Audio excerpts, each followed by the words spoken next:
Šodien apskatīsim divstāvīgu dzīvokli brīnišķīgā lokācijā Āgenskalnā Mārtiņa ielā 5.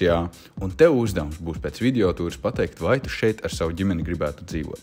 Dodoties iekšā, mums pavarās plašā viesistaba. No viesistabas redzam, ka mums ir savs balkoniņš. Balkoniņš iziet uz pašu Mārtiņa ielu. Skatāmies, ir diezgan daudz vietas, augstie griesti, ar oriģinālās koka dēļu grīdas, un skatāmies, tagad ir arī tāds garš gaitenis, kur var uztaisīt sev tādu kā bibliotēku, chill zonu, kur apsēsties un jauki pavadīt laiku. Tad mēs pie ieejas redzam, ir arī mums garderoba, kur novietot visas drēbes, un ejam tagad skatīties manu mīļāko daļu, tā ir virtuve. Dzīvokļa un virtuve, man liekas, ir ļoti pārdomāti uztaisīti. Šeit ir 7 jumta logi. Varam redzēt, tagad uzskaitu visus. Un redzam, ir ēdama zona, un pats foršākais. Dzīvokļa lodziņa mums ir sava brīnišķīga terasa. Un skatāmies, terasi saņem sauli visu caur dienu, ja nav ziema.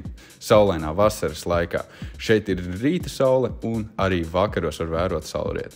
Bet tagad dodamies tālāk atpakaļ dzīvoklī. Dzīvoklim kopā ir 3 sanmazgli. Šis ir viesu sanmazgls, kur ir arī sava duša, un redzam, ieslēpts ir, tā teikt, veļas mašīna kopā ar žāvētāju. Dodamies tālāk, tagad iesim augšā pa trepēm. 2. stāvā dzīvoklim ir 3 guļamistabas. Tās ir bērnu guļamistabas, te griezti ir visai zemi, tāpēc, es teiktu, kaut kādi savi 1,80 m.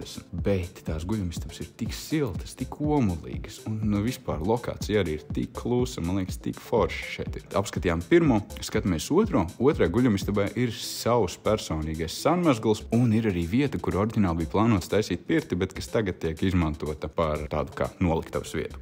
Mazliet par māju. Māju ir projektējis Jānis Friedrichs Baumanis 1876. gadā. Viņš ir iedvesmojies no Šveices saurupmāju arhitektūras.